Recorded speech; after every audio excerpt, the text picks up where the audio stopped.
Hello, world. Welcome to WFHR's Rapids Report, proudly brought to you by Crockett Septic for this Thursday, September 25th, 2025. Right now, being joined by our good friend Laura Huber, 4-H program educator with UW-Madison Extension, Wood County. Laura, good to see you. Good to see you, too. Thanks so much for having me back. Appreciate the time. Always appreciate our friends from Extension, the great information you guys bring us, and the great work you're doing in our communities. Way at the top of that list is you and the gang at 4-H, and all the great impact you're making. One of the things that I think is really fun about 4-H, but also I imagine can be a little tough, is somebody's never heard of it, and they come up to you, Laura, and they say, tell me about 4-H. My God, I don't know where you begin with something like that. But I do think that a good resource is the project guide that you have, and that is a good kind of beginning to that conversation. Absolutely. So it's a brand new resource that I'm so excited to share, both for those who've never heard of 4-H before and also those who've heard of 4-H and think it's just a program for farm kids, right? So this is a brand new resource that Wisconsin 4-H has put out. And if anybody's interested, I just want to let you know it's super easy to access. You don't have to be a 4-H member. You can just go to Google and type in Wisconsin 4-H Project Guide, and you'll be able to get a better picture. Because James, I think when I'm here so often, like I'll be racking my brain trying to think of projects, but also having the conversation, and my brain doesn't always work. I hear you. I love that we have the project guide right now, which can really help families figure out, you know what? I've got 3 kids with wildly different interests. Yeah. What can I do with them, right? You can absolutely enroll them in all the all the school activities, but then you might be running here, there, and everywhere for each of the different kids separately.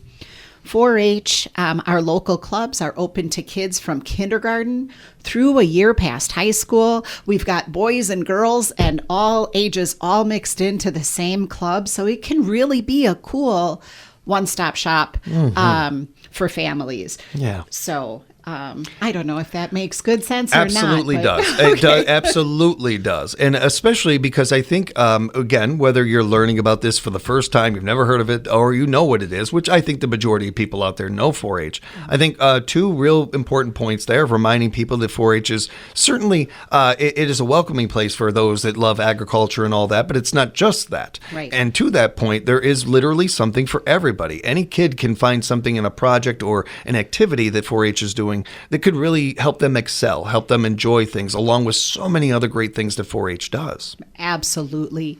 So one of the things that we like to emphasize in 4-H is we have these things called projects, and really they're just areas of interest that young people can get their hands dirty and explore to their heart's delight.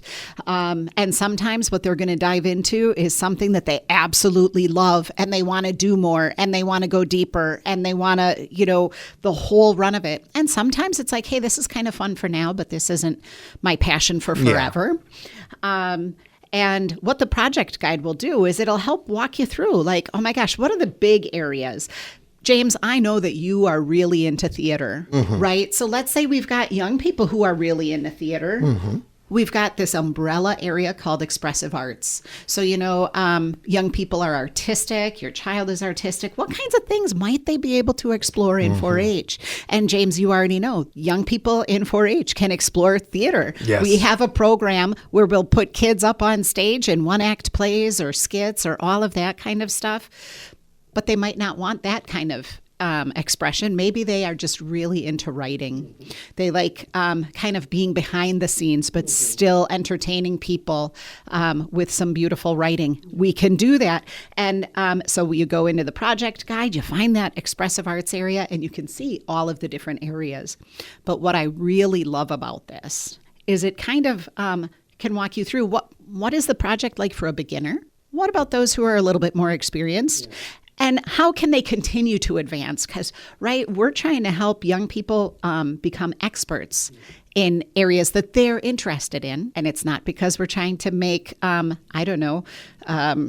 cake decorators or more woodworkers in the world. It's because we know that when young people grab on to something that they're really interested in, that is how they build all of the life skills to be successful. They were going to work on problem solving. They were going to work on persistence and like all of those sorts of things. Working with others and so many of these things that you and I have touched on quite a bit over the years, and always are worth noting. Because all of these projects, all these different things that we're talking about, the underlying theme of the things that these kids learn and grow from is accessible to every one of these projects. Absolutely. You know, when we take a look at our kids, and we might take a look and see what are the things that they're already interested in. Are they already, I don't know, making TikTok videos? Is that something that they're doing? Well, how can we take their interest in making those TikTok videos? And maybe they're doing dances, or maybe they're, I don't know, showing how to do a something or other. There is a way through 4-H that we can really help them develop that. So we might be helping them to improve their video creation and editing skills, or we might be helping them develop their dance skills, their performance skills, their public speaking skills, like you name it, all and those we can things. do it. Absolutely. You know, when we were kids, there was a lot of freak out kind of over video games, and well, there's no positive to them. And we've seen the reports, we've seen the data, we've seen our generations get older, and seen that yes, that too much of anything can be bad. And there's not to say that every video game and every second spent on them is time well spent. Some of it is just leisure. But we've seen hand-eye coordination. We've seen some of these other things, sharing some of the other skill sets that these generations learned very well because of video games. The modern media's YouTube, TikTok, any of this stuff is the equivalent of that in many ways. It's different in plenty of others too, but is the basic core of these things that Laura is talking about there are no different than what we learned with video games than what they're learning nowadays with some of these other resources. And not every kid's going to grow up and maybe keep doing this or anything. But to Laura's point again, that confidence that they build, that awareness, understanding stuff, and even just understanding technology and some of these things better is going to be helpful to them the older they get. Yep. Well, and I would like to note, right, we talk about how people think that 4-H is all about farm because that's where its roots are. But 4-H is changing and expanding and growing to meet the needs of youth today. So as you said, right, when we were growing up, video games were new and they were really looked down upon.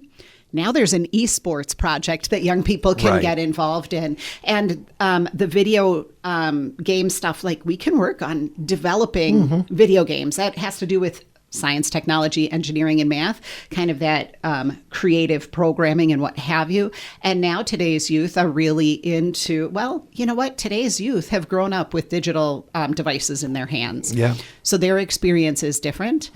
It's not wrong, but what remains eternal is wanting to make sure that young people have a really positive experience growing up so they can be independent and successful as adults. And so regardless of what environment they're growing up in, 4-H is there to help them develop all of the skills that they need for success. I'm not going to judge anybody for growing up in an age where they're holding devices in their hands at very young ages.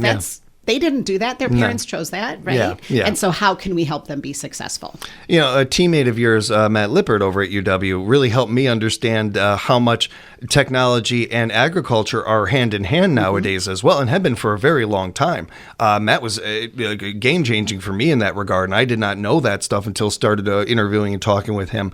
And so when we're talking about a lot of these technical things with 4-H, I can see a crossover with some of the ag industry and some of this other stuff. And again, them understanding technology, understanding these things better, or just basics of these things is only going to help them whether they go into ag or not, but could even be more impactful if they are in the ag industry, because these worlds are merging more and more.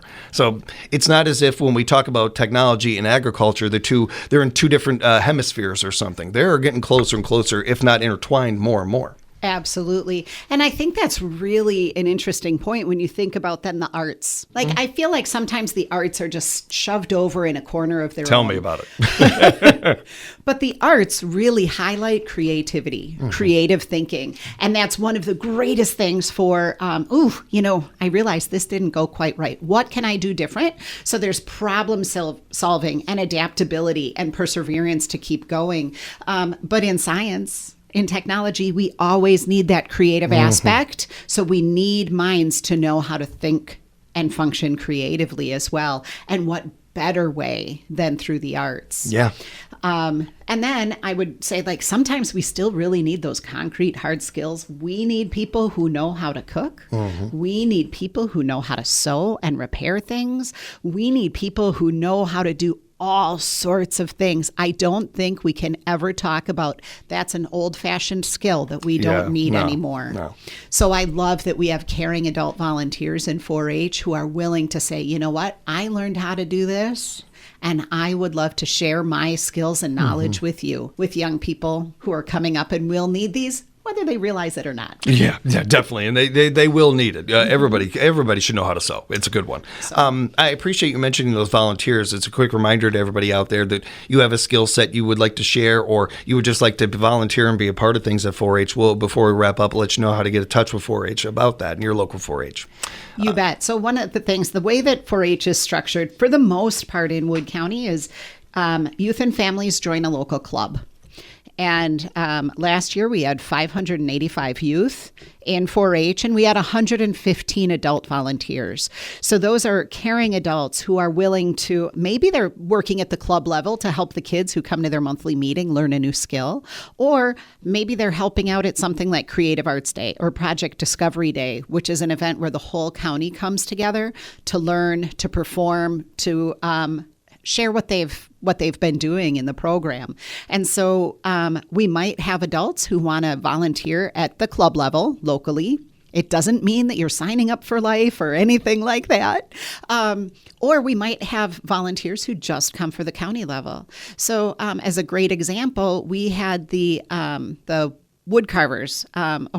Is it Wisconsin River Wood Carvers? I believe so. Come, and one day, they came and they volunteered for one day, and they introduced something that they really love to do with a whole bunch of interested young people. So there's so many different ways that adults in the community can share their skills. So by all means, like you said, get a hold of me and let's talk. Yeah, it's a great opportunity, especially those of you that whether you maybe you were in 4-H and you want to kind of give back, or just be a part of things for the fun of it, or you always wanted to be a part of 4-H. It's a great opportunity. You're never too old to be a part of this stuff. When it comes to the project guide that we're kind of discussing here too, Laura, there's a great breakdown of what not only as you were telling us what a project is and to me what it means to 4-H, and a great glossary, if you will, about all of this. But I also want to remind people that this is a great place to tell people how to get started into 4-H. Absolutely. How to join and how to discover what opportunities are there. Who are the people that you contact? All sorts of opportunities. So this guide really is starting at square one, if you will. And if you're comfortable, right, using those resources and making those discoveries on your own, that's great. If you also want to have a conversation, those of us in the Extension office who work with 4-H would love to talk with you and help you find a place. So, with searching online or what have you, by all means, give us a call. Speaking with our good friend Laura Huber, 4-H program educator with UW-Madison Extension Wood County. Laura, you were telling me in our pregame a little bit that you got a really fun trip coming up. Absolutely. And I think this is something not covered in the project guide. So I just wanted to share. Educational travel is something that we love to do in 4-H. Young people learn so much about leadership and community by getting out of their own community. And families aren't able to travel the way that we can travel with 4-H and in educational things. So in the middle of October, we are taking a group of middle and high schoolers to Washington, D.C. And our focus on that trip is really about community development. It's about community leadership, like how we all can be involved in our communities on the local level. But it's also then about civic engagement all the way through. How does representative government work? Where are all of these things that they've learned about? They've learned about so many different things in history, and then they've taken the test and they've moved on. We get to actually put those kids on the ground in the spaces, and so they can learn and experience in a different way. And that really is at the core of 4-H. It's experiential learning. It means something different when you get to actually be involved as opposed to watching a video or reading a book or something along those lines. So this travel experience coming up in October is just Marathon and Wood County 4-H programs working together and do that. Sometimes we have kids from all across the state experiencing the travel all together. And so this is one of the things that keeps our young people involved. They look forward to the opportunity to travel. So those middle schoolers and high schoolers especially. And one, 4-H, it's head, heart, hands, and health. One of the parts of that pledge is we're pledging our hands to service.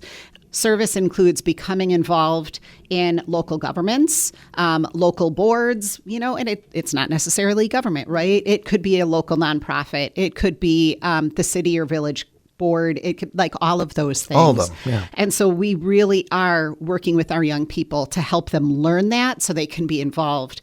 And as we might be fearful of change over time and we look down upon our kids, I'm just going to tell you, I get to travel with young people on a regular basis.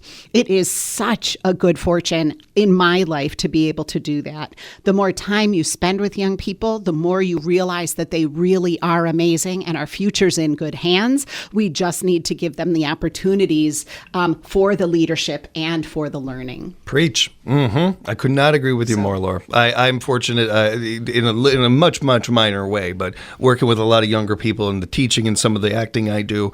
And I have yet to meet somebody who, first off, fits a stereotype a lot of people have out there about younger people. And that includes when we were those younger people.